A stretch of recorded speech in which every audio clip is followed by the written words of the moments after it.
Ka inga malo i te kātaki. Ki te hoko atu o te kumilongo, kia whakatutu ako ngā ue, o uhinga pe mo atatou lea whakawhenua, e tau hiki mai lewa ki te whare ako aini o Vaitupu, e takitaki ki ei ia te whae aini ko Sofia Viri mai alele. Sofia Viri, malo pesa o kātaki pe mo te tali lele pe fuki ia te kumilongo.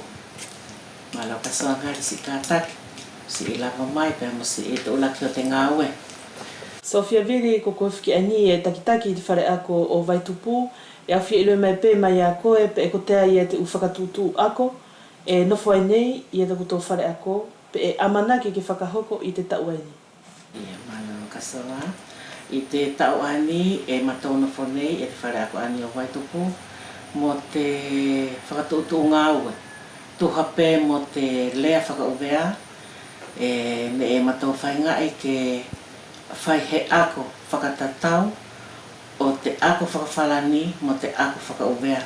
O ta matou whainga e pe aia ke tokoni ki te ki i whanau, ke lele ianga i a tana mahino ki te lea whakawhalani.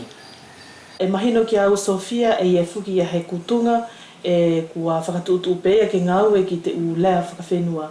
I tō uhinga takitaki, ko te ia tau sio Sofia ki te whaahinga whakahoko fuki o te ngaue, pēr mo te uwhanau fuki. Pe e iei ia he laka kehe, te aluanga o tōna tō atamai, i tana tō ngaue i fuki mo palalau i tana tō lea whakawhenua. Ko te whaai fuki ai te kau whai ako, i a matau porokarama, e iei pē te hola. E kua tuku mai i te porokarama, takitahi te hola a te karasi ke na ngaue i te whakauvea.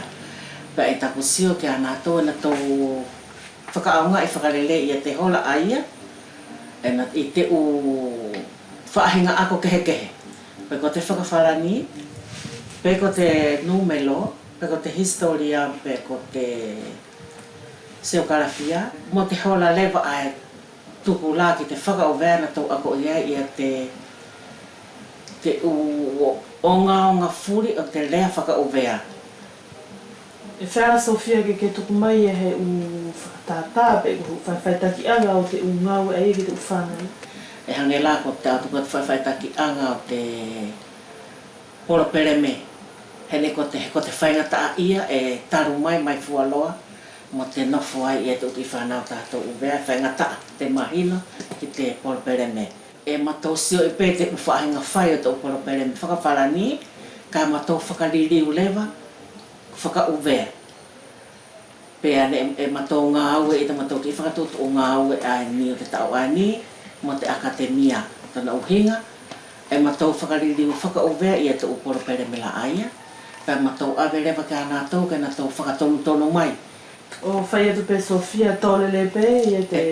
E mai e te kau whai ako ani kua na tau ani e kua na tau whaitaki, e na tau fia, he na tau sioange e ia te makehe o te mahino, he ka na tau toiririu mai ki te whakawharani, e kua whainga fua i te mahino a te ki toi ki te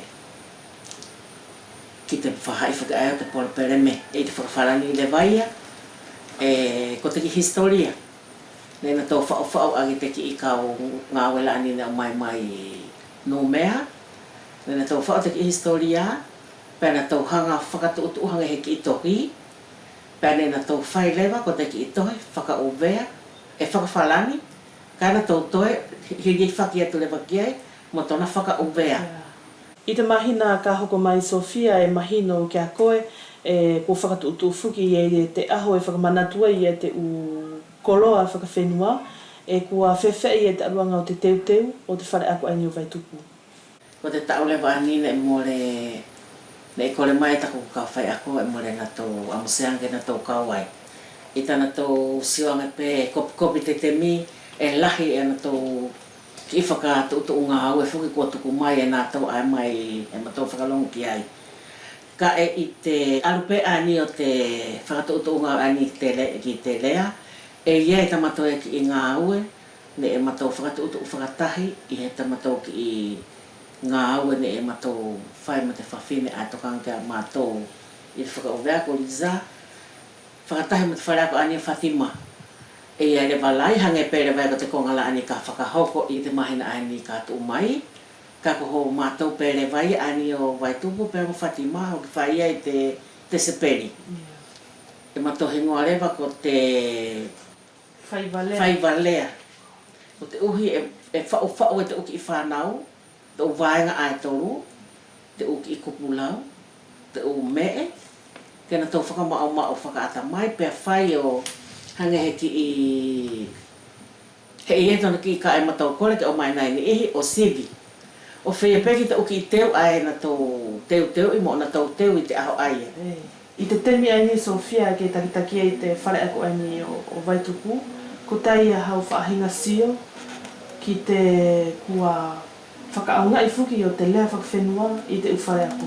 E matau tui pau mātou mo ta mātou whalala, i ta mātou uhinga a mātou ko te uvea, e mauhinga mua te ilo e te ki i toi uvea tana lea. Mahino ki tana lea, e haula te lea whakawhalani ia, e whainga fua tana mahino ki ai, e kua mahino ia ki tana lea ai ia. Mo o whakakoro aki pele vau te whilawe i Sofia, e au tuku atu na i e pe, i hau whaahinga mahino ki te kupu matu ai ni ko Aki Laloa.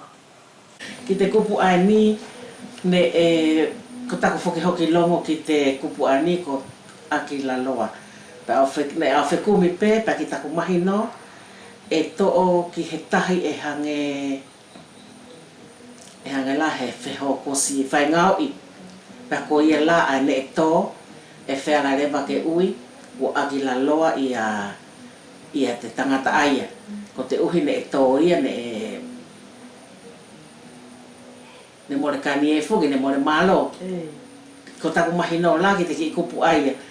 E whakamalo atu Sofia, mo o whakaususpele vau te whelongo i a tāua, e au tuku atu na i e pe i hau whakaamu.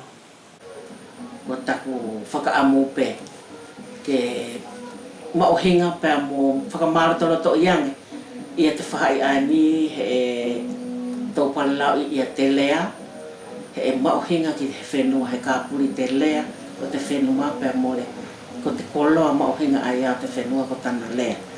Pa ko tak whakaamu la ke whakamaratono to iange, ia tona ako, he ka more ako i le lefukia i te uki i karasi ririki, pa more e puli noa te lea o te whenua. Pe ko te ngata angatu la ana kāinga o he kumilongo ne whai mai ki te takitaki o te whare ako ai ni o Vaitupu i a Sofia Viri, e mo tō tau ne pa mo o whātu.